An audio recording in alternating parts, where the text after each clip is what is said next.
falando em termos bem leigos, assim, o inglês, ele possui. Eu gosto de fazer isso aqui porque deixa bem claro, entendeu? O inglês ele possui vários super-heróis. Eu gosto de chamar de super-heróis. Então, assim, a gente conhece os super-heróis como tem o Superman, tem o Homem-Aranha, tem o Batman, né? O inglês também é assim, ele é composto de vários super-heróis na língua inglesa. E eu falo super-herói por quê? Porque, veja bem, em Gotham City, exemplo, você está tendo um problema lá em Gotham City. Quem resolve os problemas de Gotham City não é o Superman. Quem é que resolve os problemas lá em É o Gotham? Batman. É o Batman, correto? Então, quer dizer, cada super-herói ele é utilizado em cada momento né, na história. O inglês é a mesma coisa. O inglês é composto de diversos super-heróis também. E em cada momento você tem que saber quando chamar eles.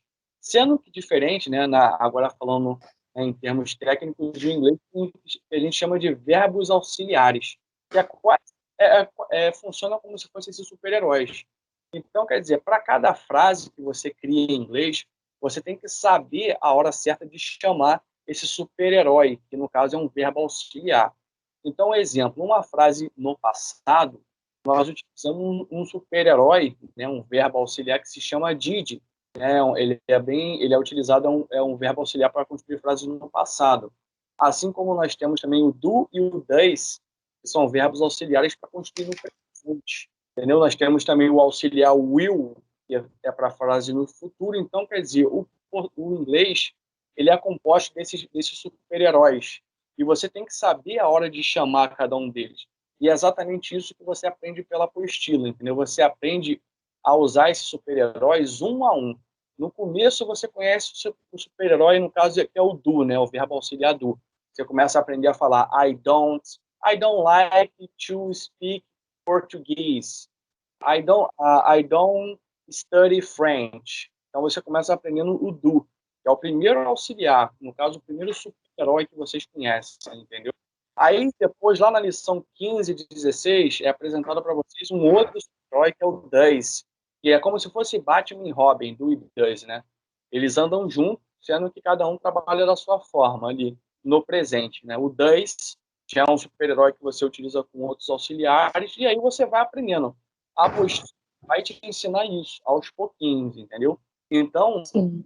o inglês é isso daí, ele é composto de diversos verbos auxiliares e que você precisa saber quando utilizar um e quando utilizar outro. Muitos iniciantes no inglês, eles acabam se enrolando porque eles não conseguem enxergar esse caminho de aprendizado desses super-heróis, entendeu? Então, eles aprendem tudo de forma embaralhada. E não se pode fazer isso, entendeu? Esses super-heróis, esses verbos auxiliares, eles devem ser estudados através de um segmento, né? Então, você aprende o Simple Present, utiliza o do e does. Depois tem o Simple Past, que é o did, auxiliar did. Depois tem o verbo to be, né, que a gente perde mais um pouquinho um tempo com ele, porque o verbo to be é auxiliar dele mesmo.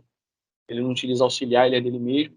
E é isso que você vai aprendendo, né? Quando você chegar aí na lição número 60, você já compreendeu todos esses auxiliares e vai estar falando inglês muito bem, né? Então, quando você consegue finalizar essas 60 lições aí.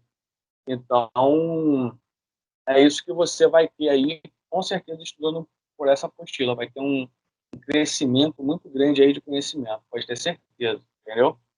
Sim, então, porque até o momento, assim, no Duolingo, tem, como eu falei pro senhor, que tem muita coisa, né, que eu, eu lembrei e tudo mais, mas ainda tá na fase do and, need, where is, in, é, mas essas coisas, assim, ainda no começo, to, they, eu nem sei se eu tô pronunciando correto, have, né, que é I have nothing, tipo, sei lá, não sei, alguma coisa assim, né, que aí eu vou escrevendo aqui no caderno e vou tentando praticar, e depois eu pratico no próprio aplicativo, né, quando ele dá para falar, quando ele coloca para você ir falando, aí você vai praticando. E aí nessa parte do did, do, does, que o professor acabou de falar, eu ainda não cheguei nessa parte. Então, essa parte eu fiquei meio que boiando. Você vai pegar isso daí lá para depois da lição 20, entendeu? Depois da lição 20 você começa a ver essas construções aí. E é isso, né? Não tem mistério. Muitas pessoas, às vezes, fazem do inglês um grande mistério.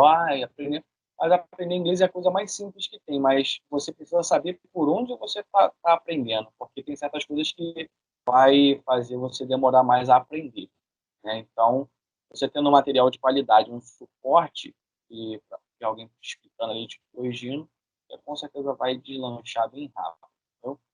Eu